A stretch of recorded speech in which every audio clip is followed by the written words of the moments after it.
So what I would like to say today is today's motion is this House believes that AI poses more of a threat to education than an opportunity.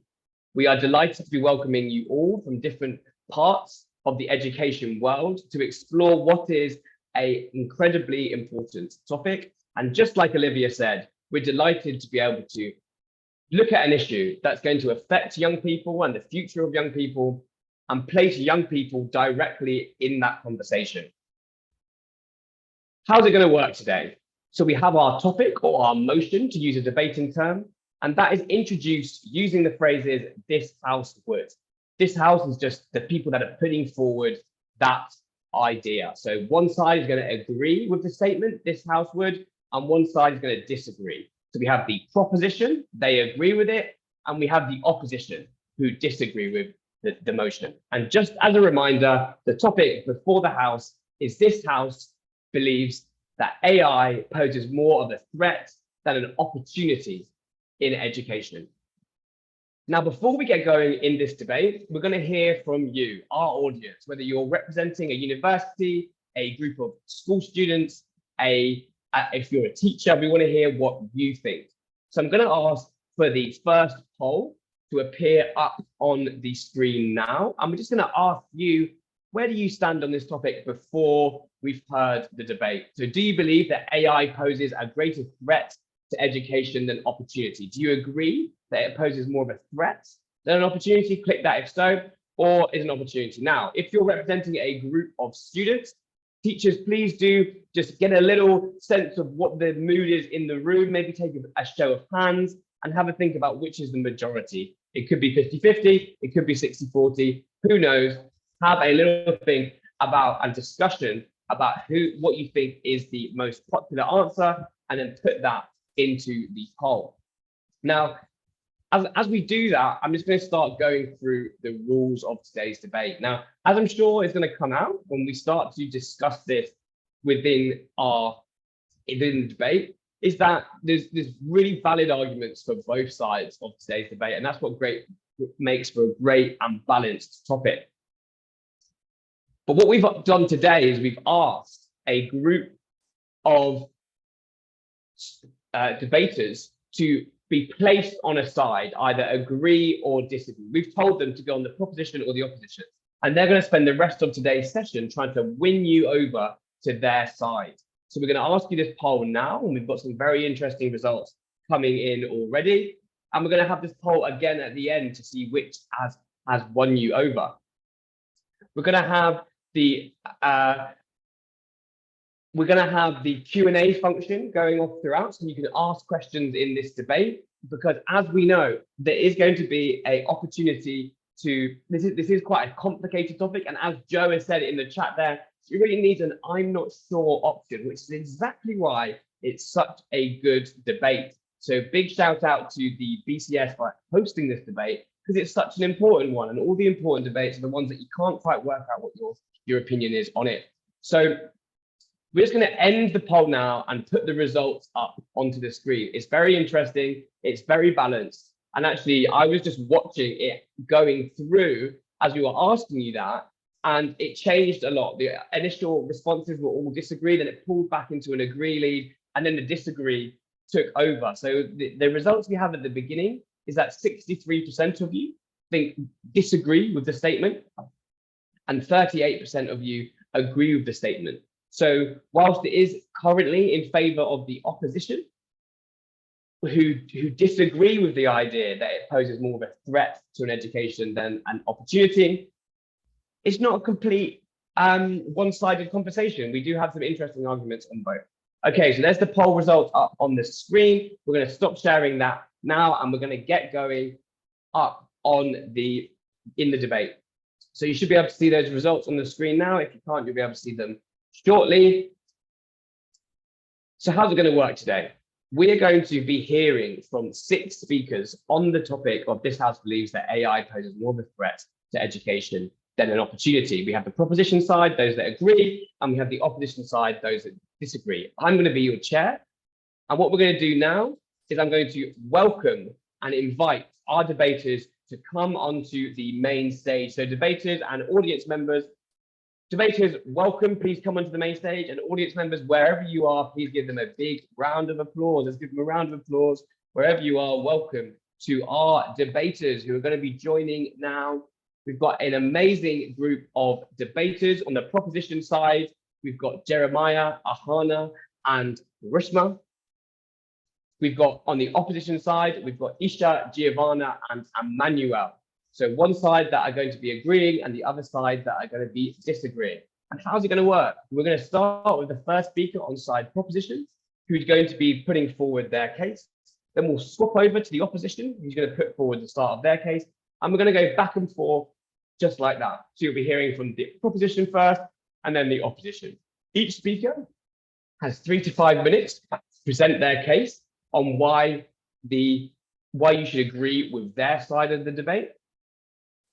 After we've heard from 2 speakers on each side, we are going to open it out to the floor. So we're going to hear some questions from the audience, whether that's a Q&A, or we could even take some some questions from the floor if that works before we're promoting some people up to speak from it. And then we're going to go to the summary speakers at the end, who are going to summarize their side of the debate and tell you why they think that they won. They're going to try and win you over and persuade you. Whilst each speaker is speaking, there is something called a point of information. And Emmanuel, could you just demonstrate how you do a point of information for me? Point of information. So for those of you that aren't used to debating, maybe this could be your first debate, that is when someone wants to interrupt the other side. So whilst one side is speaking, the other side are able to interrupt, and they're allowed to do that. But the speaker at the time can either say yes or no to welcome that interruption. Don't worry about that too much. All will become clear shortly when the debate gets started. Okay, moving on. The final thing to say is that please do use the Q&A and the chat, whether you're using the chat to celebrate and big up the speakers as we go through, or you're using the Q&A to ask some questions from the floor. We want this to be an interactive opportunity where everyone can get involved and say their bit. Okay, ladies and gentlemen, we are now ready to get started. We're going to hear the first speaker on side proposition. I'm going to introduce each speaker as they go. I'm also going to be keeping time. So if you hear me clap, that's not me celebrating the speakers, although I'm sure they're going to need a lot of celebration. That is me just signaling to them how far through their speech they are. So our first speaker is part of the DebateMate team. He works as an associate here with us at DebateMate, delivering our programs with young people and with professionals. He's also a former, wait for it, public speaking world champion. That's right, ladies and gentlemen, a public speaking world champion. He's delivered a number of different types of debate to all sorts of different audiences. And we've asked all of our speakers today what their favorite use of AI is. Jeremiah said at first, he loves using AI to write his debate speeches. Just kidding. No, he wrote this one himself. He actually likes using AI to write poetry about DebateMate, which I've heard him do. And I'm sure he can share with anyone if they want to. Okay, let's give a big round of applause to the first speaker on today's debate. That is Jeremiah. Thank you, Joe. This weekend, millions of people will be trooping in to watch Oppenheimer. I will too, even though Joe and I are fiercely rocking the colors of Barbie Nation. Now, this movie is huge because it dramatizes the invention of the nuclear bomb, the most destructive weapon ever made. Or should I say, the second most destructive. Now, I get what you're about to say. Am I going to compare AI to a nuclear weapon? Have I lost my marbles? I assure you, my marbles are all present and well accounted for. Now, I posit my extreme stance, not because I am one of the skeptics who always oppose new tech. It is because AI is unlike anything we have ever seen before. It is no longer just a tool, but a potentially self-sustaining, no thanks, omniscient force of creation and execution. That is why even the most advanced minds in tech have proposed a halt in the development of AI. AI is so dangerous because it harms our ability to learn. While a bomb, like the nuclear weapon, can kill in one way, the destruction of education, our ability to learn, adapt to new problems, will lead to the death of the human race in a million ways. AI will be more of a threat than opportunity in education for two main reasons. Firstly, AI harms learning. Number two, AI harms teaching. Firstly, on how AI harms learning. The most destructive thing AI does to learning is that it takes away our incentive for original thought. Now, research shows that humans are wired to take the path of least resistance, which means that if you can achieve an answer with AI, you're not likely to go through the long process of thinking, scratching your head, and worrying yourself. By design, humans are meant to take the least difficult path. What this means is that over time, humans are going to be much more comfortable just rushing to AI for answers instead of spending time On to that point, think. Jeremiah. And what happens is that, no, thank you. What happens is that the parts of our brains that are responsible for creative thoughts, for ideation, become weak by disuse. Because, hear me out, the brain is just like any muscle. If you don't exercise it, it becomes weak. What kind of world does this create? It creates a world where human beings cannot learn as effectively as we can. And that harms education, not just in the school, university sense, but in the sense that education is the means by which we transform minds, transfer information, and teach essential skills to the next generation. That is how AI harms learning. But secondly, it takes away the process of learning. AI rushes us to the answers. When I was doing my undergrad project, a professor had the very creative thought of letting me, against my wishes, study the effect of herbal aphrodisiacs on rats. I had to observe some things that I have nightmares about even to this day. But what happened was that I began by having one single question: what is this drug going to have on this rat? At the end of my study, I had 3 more new questions, 5 more new observations. That was because the process of learning, not just asking a computer answers, led me to new discoveries, led me to finding new paths, learning new skills, making mistakes. And that is what is lost when you do not think on your own, when you do not find answers on your own, but rely on AI.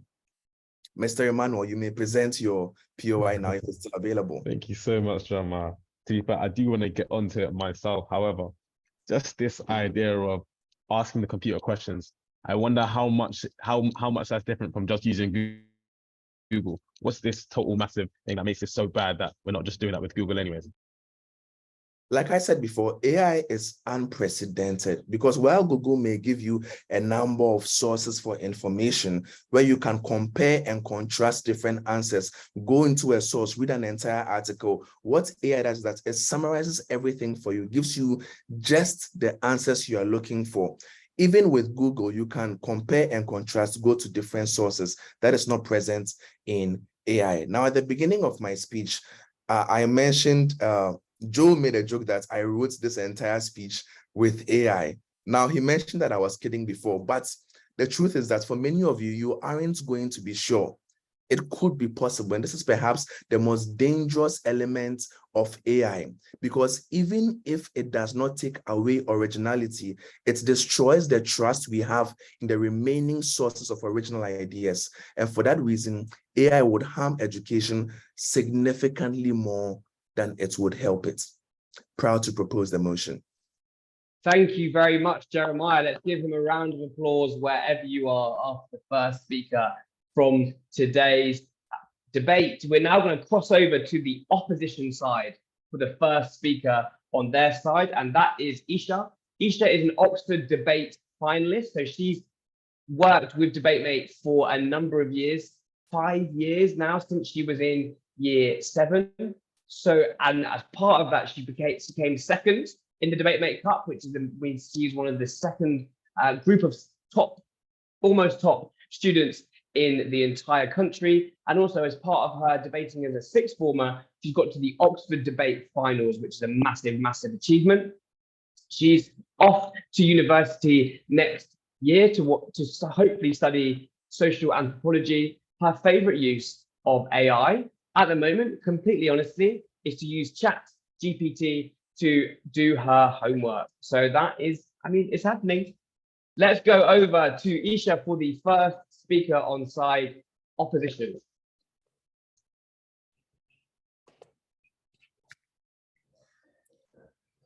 AI can solve some of the biggest issues in the education system, and we should embrace it rather than fearing it. Before I start my speech, I'd like to rebut the wonderful first speaker for side proposition, who talked about original thoughts and creative ideas and how important the process of learning is for a student. Two responses here. First of all, on the idea of original thoughts.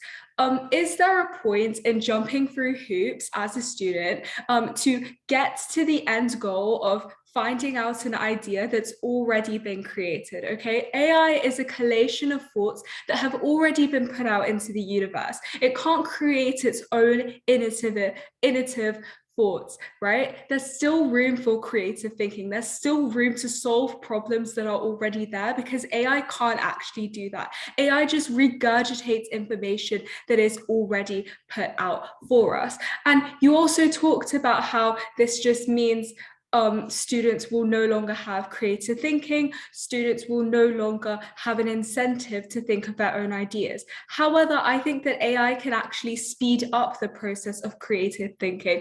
AI can allow the distribution of answers to different questions very clearly, and can synthesize and give out like pieces of information to students that wouldn't actually be accessible for them in the first place, to allow them to speed up the process of creative thinking, to allow them to develop original opinions on complex ideas they otherwise wouldn't have understood. So that leads me on to my my first point, that children get access to higher levels of knowledge that they wouldn't otherwise have been exposed to, and they get access to this knowledge for free. And that's one of the most important parts, because children often, especially if they live in deprived areas, especially if they are not upper class or upper middle class, they do not have access to complicated ideas. They do not have access to high levels of teaching staff that can explain to them like super curricular ideas and interpretations of different things that they might need to know to get into uni or to develop their own understanding of different subjects. And AI can condense information for these students in a simpler manner to allow them to actually grasp different ideas, whether this is to do with the subjects that they're learning at school, or whether this is actually super curricular information to help them in the working world, help them expand their personal statement and their CV. These children finally get access to different pieces of information and different kinds like sources to help them expand their own knowledge. Now, that's one reason why AI can actually help children with their personal development and their learning development for free again. But this can actually help one of the biggest issues we have. No, thank you. This is one of the biggest issues we have today is teacher strikes, and the fact that teachers don't get the pay that they deserve, the fact that teachers are overworked, right? But we actually think that AI can help solve this issue. AI used alongside teaching and in education, if it's actually embraced rather than rejected, can help to minimize the workload of teachers, because due to the teacher strikes, due to teachers not getting the pay they deserve, they actually don't really have an incentive to go and work as hard as they possibly can, because obviously you need to make a living, right? However, if we use AI alongside the education system, if we actually allow teachers to use AI to help explain concepts to their children, to help them do their homework, etc., it incentivizes, first of all, more teachers to actually get into the profession, but it also allows teachers to become more attentive to individual children, focus on other things like their well-being, their mental health, and maybe even their children's progress. No, thank you. So embracing the beauty of AI can allow us to actually maximize on its opportunity for teachers and for the students. Focusing on the minimal threats means that we don't actually reap the solutions to some of today's biggest problems. And that's why we must embrace the change that we are actually getting, because the use of AI is actually inevitable. The use of AI is something that we cannot fully prevent. So we may as well just take it on the chin and allow it to happen. Thank you. Thank you very much to Ishta there for what was an amazing speech. She definitely didn't use ChatGPT to write that. That was live and responsive as she was going through her speech there. Great job. Okay, so we've heard from a speaker on each side, from the proposition and from the opposition. The standard of the debate has been very high already, as I'm sure everyone can attest to. Thank you for those people that have put questions in the chat. We want that kind of engagement. We really appreciate you putting it in your comments in the chat. If possible, if you see on the bottom of your screen, you can see the Q&A function.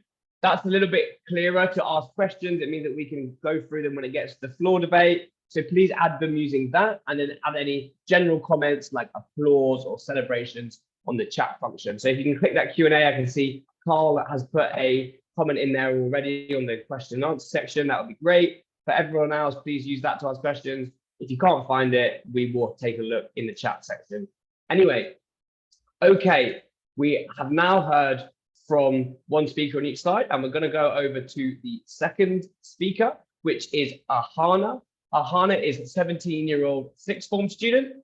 She is studying maths, further maths, computer science, and history as part of her A-levels. She is working closely with BCS after she realized that she was the only girl in her computer science class, and she wanted to do something about it. So credit to her, she got in touch with BCS, and now she's part of their school, their team that's helping improve access to the computer science world, which I think everyone can agree is incredibly important. So big up yourself, Ahana, for doing that. When asking of her first AI experience of using AI, she remembers using ChatGPT in the classroom and just being absolutely blown away and mesmerized by the results it could produce. I'm sure everyone can relate to that. So give it up to Ahana.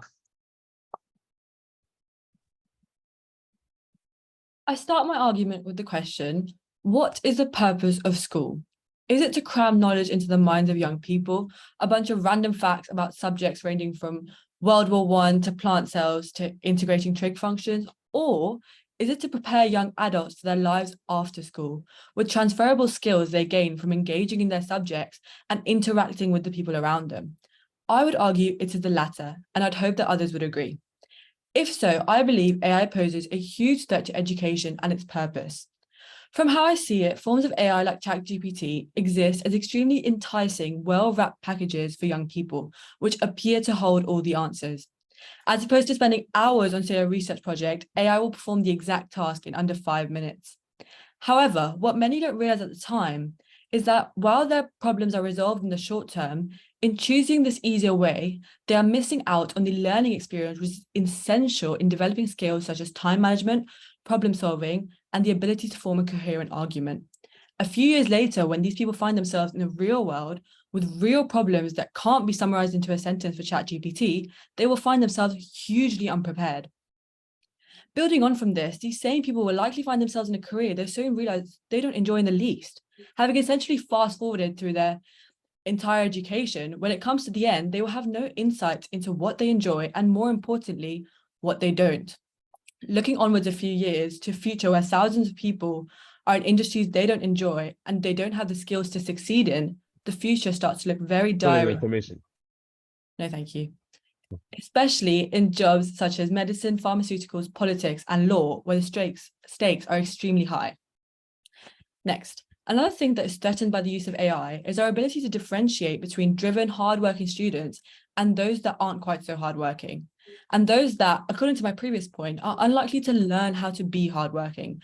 Things like homework, graded assessments, and tests, while disliked by many, including myself, are a hugely important way to be able to differentiate between people.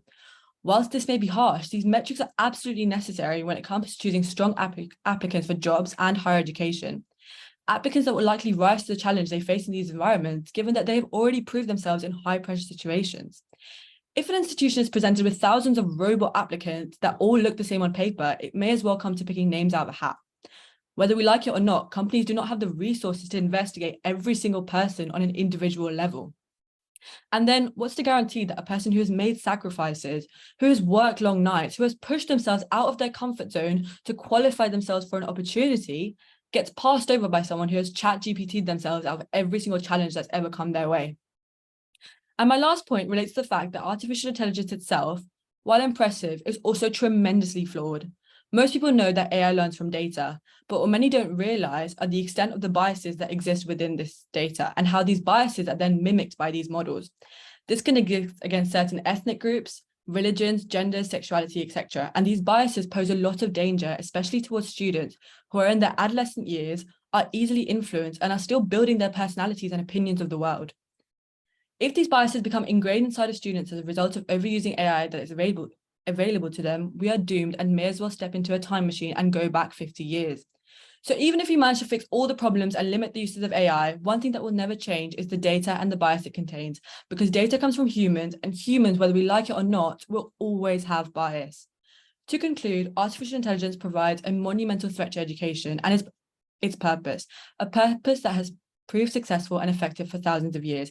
Education is not a new concept, but artificial intelligence is, and we can't afford to treat today's students and learners as test subjects, because they are the future.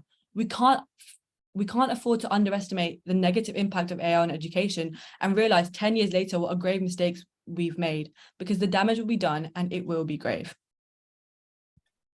Give a round of applause for Ahana. What a speech there, and one of her first ever debates in front of a big audience. She's absolutely smashed that. So well done, Ahana, for an excellent speech on side proposition. Great job.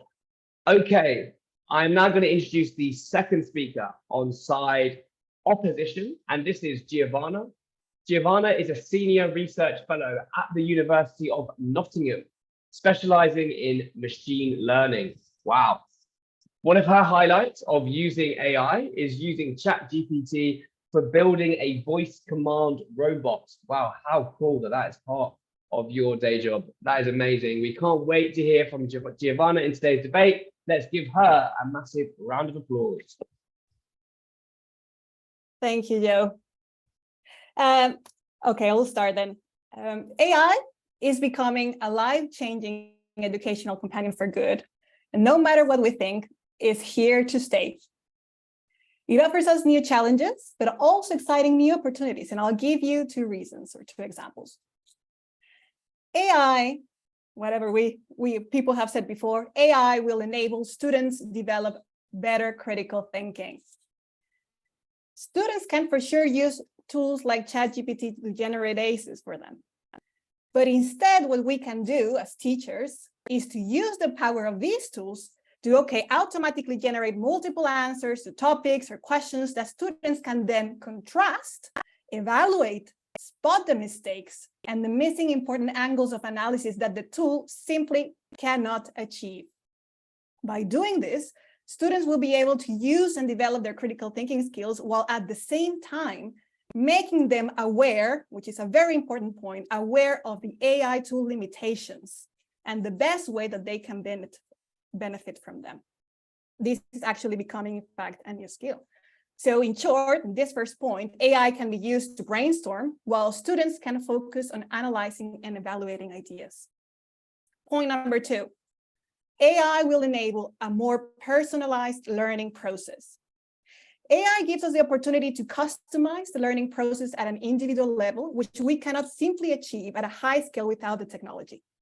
For example, we can adapt learning platforms to suit the pace at which a student learns, present the content in the way that best suits them, the order and the type of materials. AI can use the data from the student's performance, interests, goals to generate recommendations of educational sources, books, articles, videos, and other learning materials, helping them discover relevant content that matches their needs.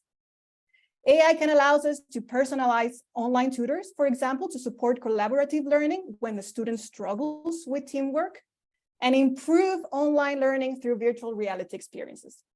Each student learns in a different way, and AI gives us the opportunity to ensure that teachers can deliver content and assessments taking into consideration those individual needs.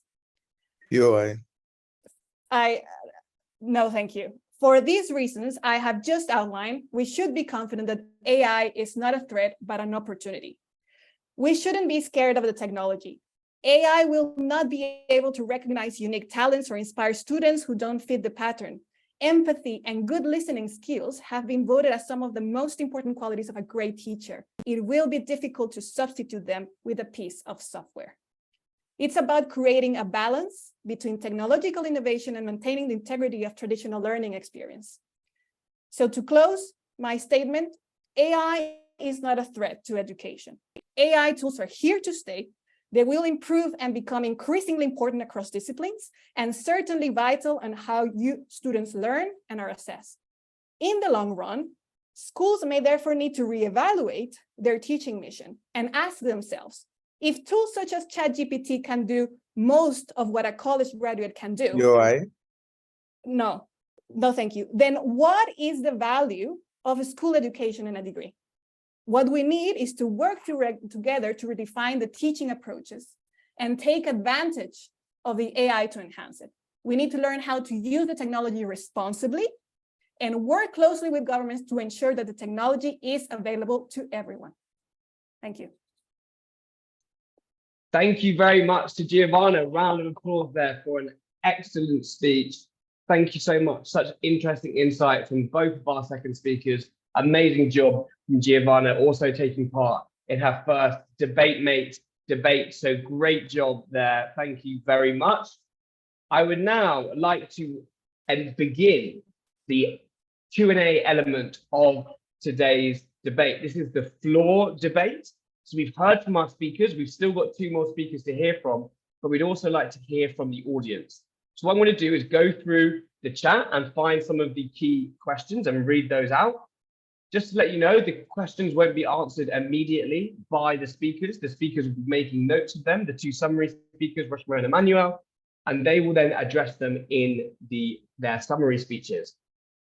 If you feel confident and empowered enough to ask your question with your voice, you are welcome to. Please raise your hand as a participant, and we will promote you briefly to a panelist, and you can ask a question.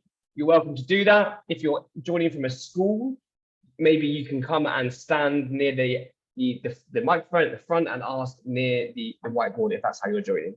But until then, I'm going to read out a few questions, but do raise your hand as a participant. If you go and click on the participants and click raise your hand, you're able to do that. Let's look at some of these questions that we've got already. Carl says, is AI really free? That came at one of the early speeches in the debate. When Matthew said, in response to some of the ideas about access to education and the opening of the opposition, is that do young people have access to technology and internet? How does digital poverty intersect with this debate, and how is that relevant here? We've got another question here from Matthew saying, surely it needs to augment human intelligence. We mustn't use AI to sideline human creativity, rather augment it, as he said there. So another good point there. We've got a series of questions here from Olivia, which are great. So here we have one. Number 1, if AI is going to be used increasingly in the workplace, do you think we should help students use and understand it so they can prepare for their future careers? Good question there. Another question. Some schools across the world have banned the use of ChatGPT. Do you think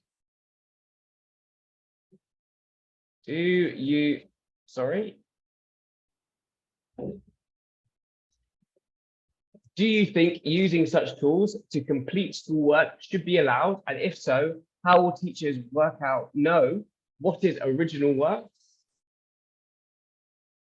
and what work has been generated by AI? Do you think understanding and using AI in education should be part of teacher training? Interesting point there. I wonder if any of the teacher trainers in the audience have any responses to that in the chat. Number 3 is when cars came out, we could have concluded that we're promoting laziness and producing too much pollution. And the Industrial Revolution had people opposing developments in manufacturing. But imagine if we were still walking everywhere and making things manually by hand. Isn't AI just another development which we should get on board with? It's been unleashed, so shouldn't we figure out how to make the most of it rather than stop it?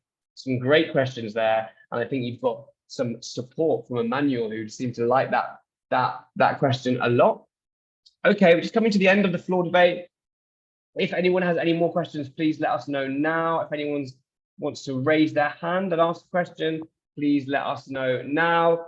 If not, we're going to move forward now into the summary speeches. So now we're going to hear from 2 summary speakers who are going to try and summarize the debate from their side's perspective and try and address some of those questions from the floor. We're going to hear first from Rishma, and then we're going to go over to Emmanuel. So without further ado, to try and win you over as an audience to see who is the most persuasive side in today's debate, we have the first proposition speaker, and this is Rishma. Rishma is a student at King Edward's School. She is a former DebateMate Cup winner, which is a massive achievement. She's been taking part in the DebateMate program since she was 12 years old, and she also represented England as part of Dubai Expo 2020. When asked about what her favorite use of AI was, she said that she loves to use Snapchat AI, and there was a theme of that within the both of our summary speakers, which you're gonna hear about later. Okay, over to you, Rishma. Thank you. In a quickly evolving world, harmfully reliant on technology, AI has become a massive topic of conversations, with its criticisms largely ignored due to a focus on progression. However, one area that the benefits of AI certainly don't outweigh the potential harms is education, which is why, ladies and gentlemen, today I stand proudly on side proposition for the motion this House believes that AI poses more of a threat to education than an opportunity. Now, before I start my speech, I'd like to begin with some rebuttal. Side opposition has created the narrative that AI is the solution to teacher strikes. This line of argument is one which underestimates the problem of a lack of resources rather than a lack of passion from teachers. The problem is a lack of funding from the government. The solution is not flashy new tech to replace our teachers. So to address the question from the floor, one of the floor questions was about the Industrial Revolution and people being skeptical about change. However, there's a very big difference in where we are introducing AI versus where we introduce technology. Technology was introduced to get rid of manual labor, things that don't require brain power, things that were simply being done to make money. Whereas introducing AI in education is taking away creativity, it's taking away human passion, it's taking away the skills that are needed in the future, the skills that aren't just manual or aren't just being used as a way to make money. On side proposition, we have created a clear argument as to why AI poses such a threat to the way of education, its purpose and its impact, which I would like to reiterate by summarizing and further explaining my teammates' points. So our first speaker, Jeremiah, started by explaining the benefits of AI that we recognize and acknowledge. It certainly has a very big part to play in our future. However, with its remarkability, AI also has the potential to uniquely become something dangerous, especially at the rate it is growing now, unregulated and uncontrolled. Education informs the next generation. It gives them the ability to think for themselves, to be creative, to take initiative, which is exactly why this is no place for AI, which only harms learning by taking away the incentive for original thought. Jeremiah also spoke about the impact this would have on teachers. Education should and must be human-run, human-led, and human-powered, because the unique relationship between a teacher and a student and the impact of that relationship. No, thank you. The impact of that relationship is something that will never be replicated by AI, only hindered. Our second speaker, Ahana, followed up this point with the fact that education is a broad term, encompassing not just the learning of random facts, but instead the passing down of knowledge from one generation to the next, which is what makes it so fundamentally human. It provides us with key soft skills like critical thinking, communication, problem solving, all of which have become dormant in a generation already so reliant on technology. And in a world run by AI are also the essentials that employers will be looking for. It's a harmful and frankly terrifying cycle, which will only worsen if AI is incorporated largely into education. Ahana also spoke about the idea of biases in AI, which is still relatively new and nowhere near perfect. AI is just as good as those who create, design, and regulate it, meaning that it has the potential to perpetuate existing inequalities, both in the fact that it may be tailored to a certain kind of student. On that point, Rashma. No, thank you. Therefore, not as effective on people, for example, with learning difficulties, but also its cost, which it's not free, by the way, as side opposition may try and create the narrative that it is. The cost would mean that many schools around the world would not have the financial means to access such technology, leaving students at a perceived disadvantage. AI in its current form will therefore only widen inequalities and worsen flaws in the education system. So finally, as a year 12 student, I am currently writing my personal statement for university, and my college, among others, has widely advertised the use of AI to write these.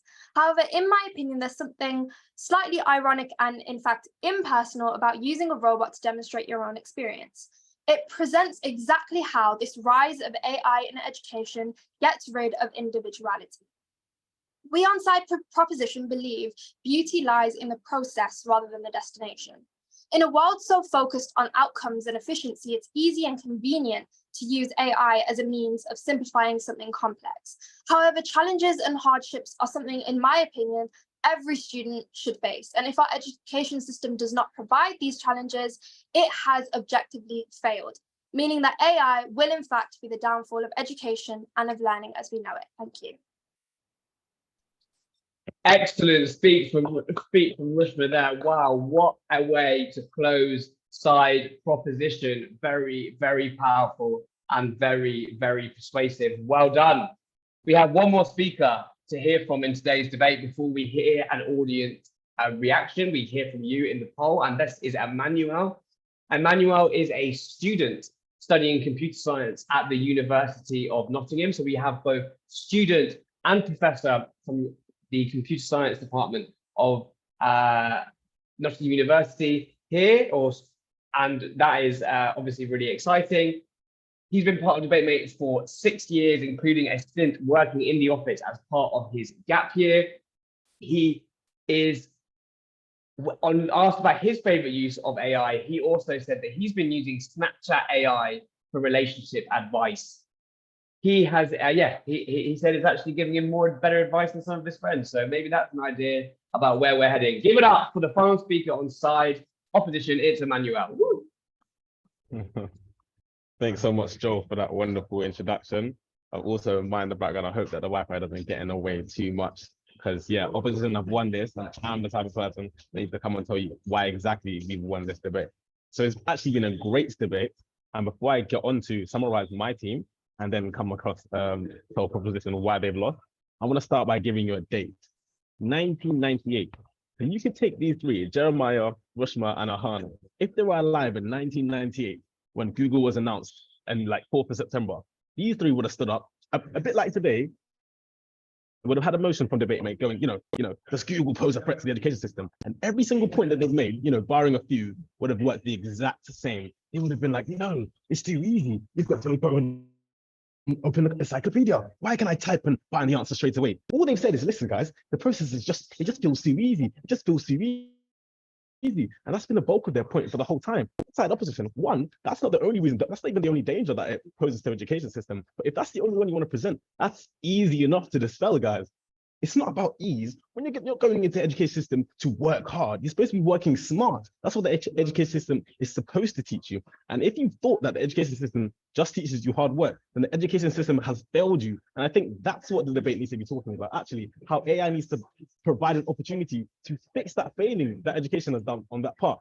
But let me go and summarize where Esha and Giovanna had already won this debate thing. I just started by saying AI can solve massive problems. Again, I didn't hear much of proposition going, do you know what? Fair enough. Actually, it can help. Didn't hear any of that because we on side opposition can admit there are threats. Eli? Jeremiah wants to talk. Please go. If education is all about finding the answers with Sure, ease, sure. why aren't kids from basic school allowed to use calculators to do all their math, but then are taught how to add and subtract manually? Yeah, good question. That is a really interesting question because, of course, at a certain point, you know, to be able to learn the basic fundamentals, absolutely. However, the difference between asking Siri the answer to when did the Battle of Hastings occur, 1066, or going on Google, Jeremiah, where is the massive threat in between that? That's what you on side proposition need to be able to prove that actually the difference between asking Siri, which has been about for much longer than ChatGPT, which everyone seems to think AI has just been born. We've been using this. So what, should we scrap that too? Is that what proposition is saying? I don't think so. Also, it would help to bridge the class gap that, again, the education system does exploit. End of the day, you get better teachers, you get better results, better mindset towards coming to school. However, with a tool such as AI, it's a tool, not some being, not some omniscient being, a tool, something we as humans should use and harness. With that help, we can help to bridge that gap. Definitely start it, certainly start it. Giovanna then went on to say, listen, it's here to stay. And again, proposition, you need to be able to admit that, listen, this is part of the real world. So what? We shouldn't tell kids about part of the real world because it's, you know, because we're a bit scared of it. Again, it is here to stay, and therefore teachers should be using it. And actually, exactly, it should be in our school curriculum. It should be reformed. Again, the education system is failing. If you guys think that the education system is how it is and it's perfect the way it is, and anything that would make it so that it's not being worked as well, it's the fault of the tool, and actually not education system's fault. Actually, it doesn't push us further enough. Is it the fact that the difference between Googling and asking Siri is not big enough? It's not large enough. And again, proposition didn't prove to us that it was more of a threat. So yes, the two things of actually educating students about the limitations of AI, that will be important in school, and also educating people in different ways. Again, I can definitely tell you that, you know, searching ages for a couple days was not the best use of my time. And that's actually one of the final points. The fact that proposition keep on saying it's going to limit creativity, but I don't get what's so creative about searching an hour to find a few answers. There's nothing creative about that. That's literally time I'm physically using so that I cannot be creative. Proposition, I've been literally twisting the whole narrative. And guys, I'm here to set it straight. That is not the case. Sorry, please, hold on, go. You said that it's here to stay. It's here to stay for people privileged like us who have access to technology, but what about people in underrepresented countries who don't have access to laptops and things like that? Isn't it just going to increase the gap between people like us and people like them who are going to get left behind? Absolutely. I do think that if AI, you know, that's the case for absolutely anything. And again, proposition needs to prove that AI is the problem here. Is the problem with AI, or is the problem with actually just world poverty in general and just class disparities in general? Is that a problem that AI caused? No. Is it a problem that AI can sort and help? Of course it is. So again, Joe's clapping me, that means my time is done. Listen, if you believe inside opposition, you believe that the education system is actually the flawed thing here, and AI can only help it. Of course, there'll be some drawbacks, but eventually we're looking for help. Don't be like these guys who would have started over in 1998 and said no to Google because it's too easy. We're inside opposition. We believe in the real world, and we believe in AI being the future. Thank you so much, and I've been Emmanuel. Thank you very much to Emmanuel. Let's give a round of applause, and let's give a round of applause to all of our speakers from today's debate. Excellent speeches, excellent debate, super balanced, super interesting, but we do want there to be a winner. So can we ask, please, for the poll from today's debate to be relaunched again? So that, and you audience members, please tell us which side do you think has won the debate? Do you think it was agree, or do you think it was disagree? And again, if you're representing a group of students in a classroom, please do just get a quick sense of what the feeling in the room is, maybe a show of hands. What are people most persuaded by today? And who do you think has won today's debate?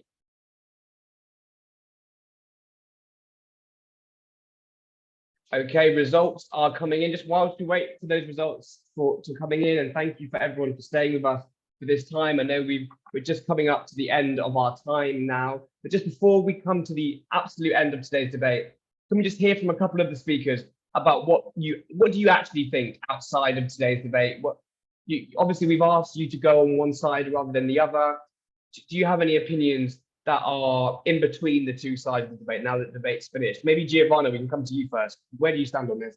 No, I definitely stand. I think that AI is something that we will benefit from in education as well as any other aspect of our lives. And I work it and I live it every day because I work closely with industry in educating them about AI, trusting AI, how we can improve jobs. Because people think that we're coming here to replace people, and I think it's the same thing with education. Isn't it that fear that then students won't be able to? They want the easy way, isn't it? But what we need to remember is that AI is here to enhance whatever we do, not and to let humans do the more interesting and fun things. And that's in industry. I can see it every day, and I see it as well happening in education. Great response there. So how exciting for the future of education that to take away some of the areas that can be automated to allow humans to do the interesting and exciting things. Now, just whilst we get the final poll results coming in, please do let us know in the chat if there are some arguments that you found particularly persuasive for why you voted on that side, or any key summaries or takeaways. It's really great just to hear those in the chat, whether you're a student or whether you're an adult professional. That would be really, really helpful. Rishma, can we come to you, please? Where do you stand on this outside of the debate?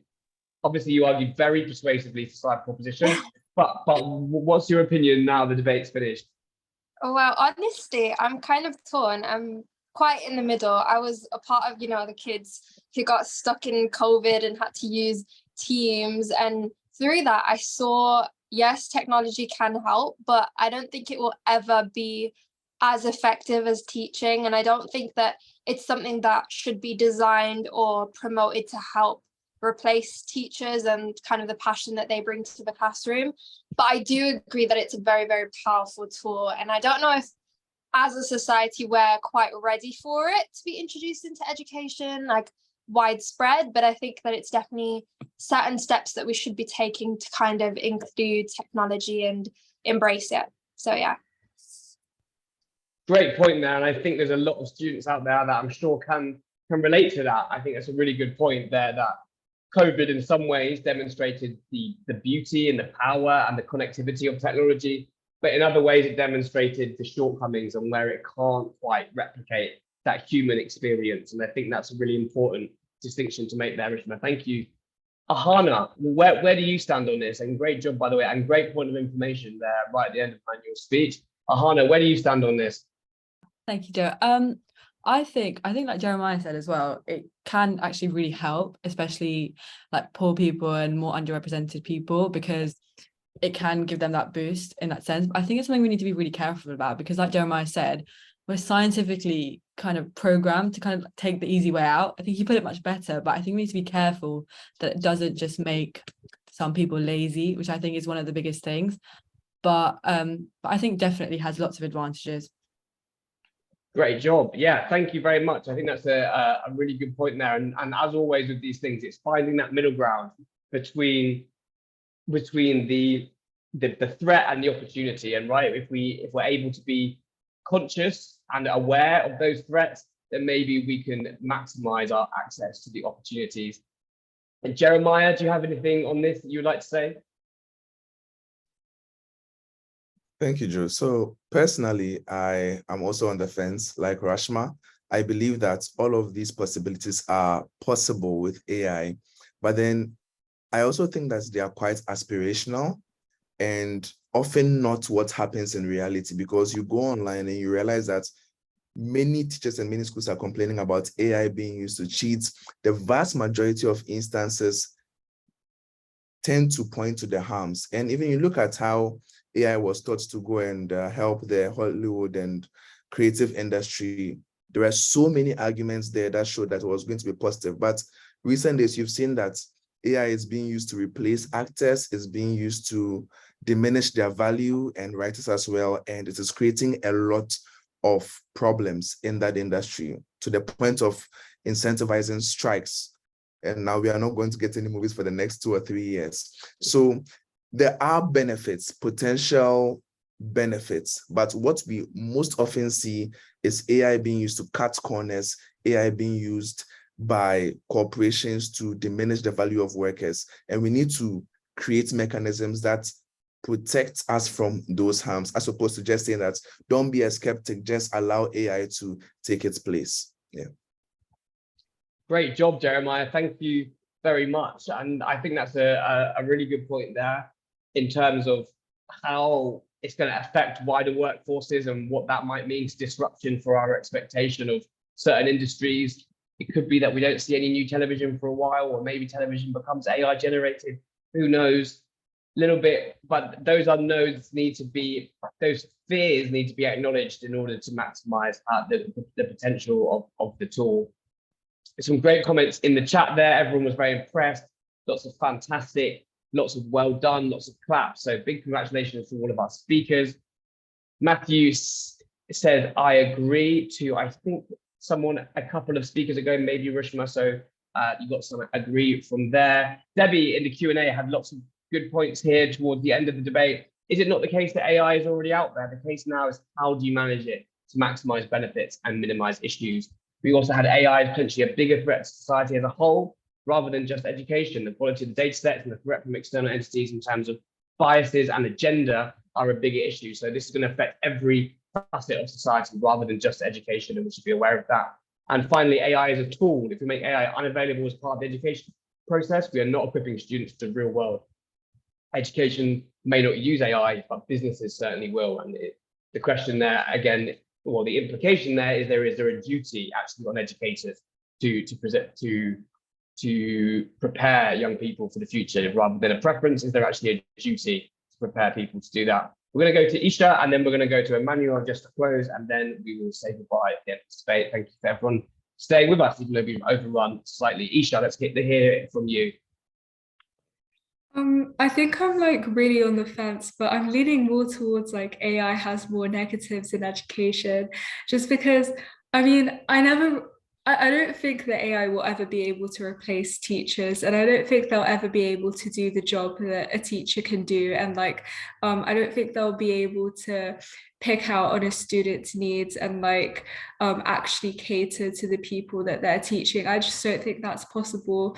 And I know that during COVID, all the technology, like of course AI was a good thing and like robots were a good thing during COVID, but at the same time they just didn't do the job that they were supposed to. Like I know that for maths, I just used that time to watch Ackley Bridge. I didn't actually do any learning. And I also see in class just people with their laptops, you know, using ChatGPT to get the answer, then raising their hand and telling that to the class.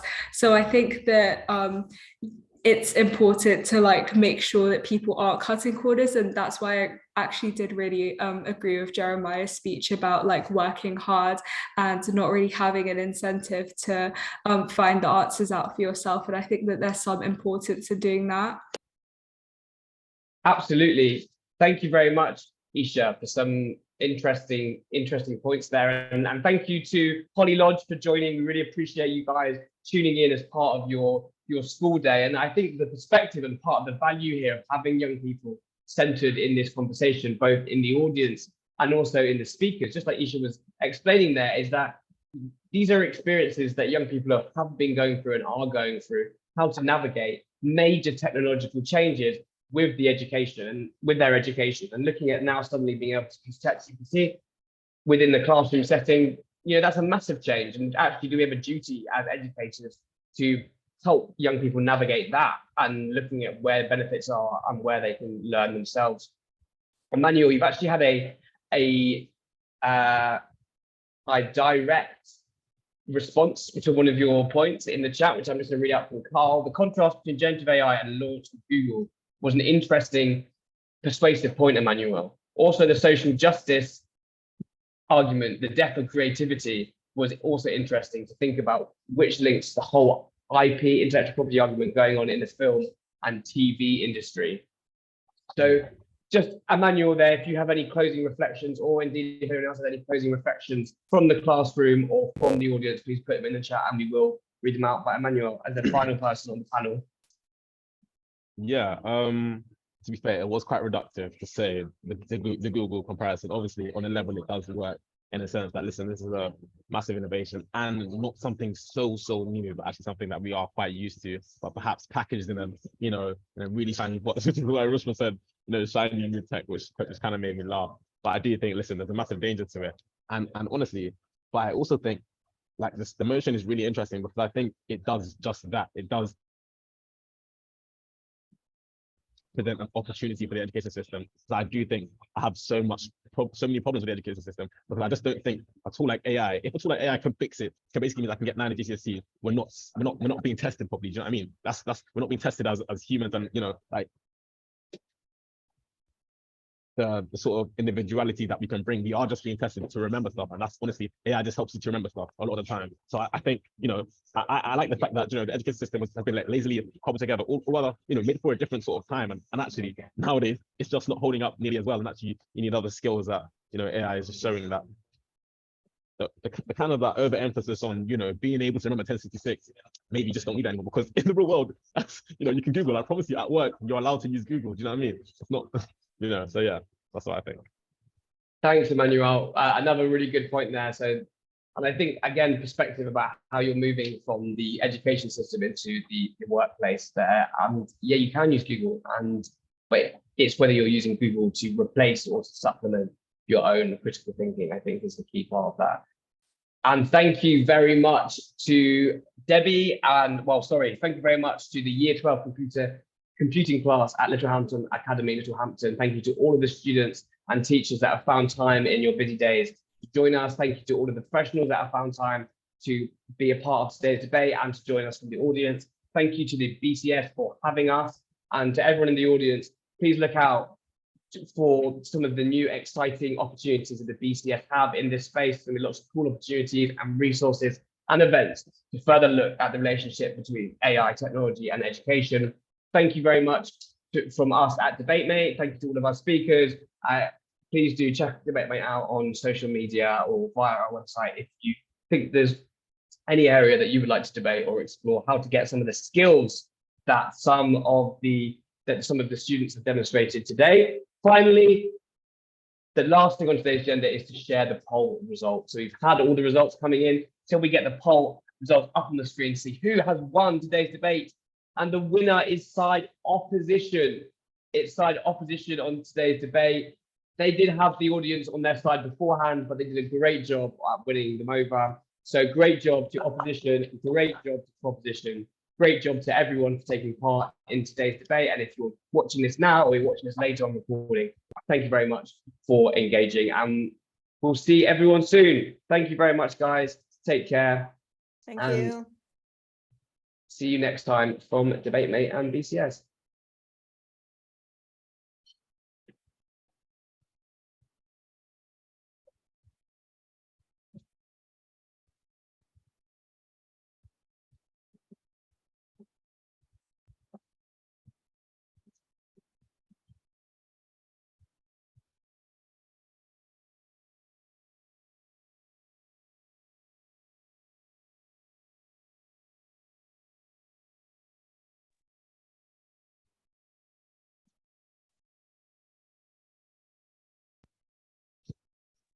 Hello, Joe. Are we meeting backstage or meeting? Yeah, I'm just trying to work out how to stop the webinar.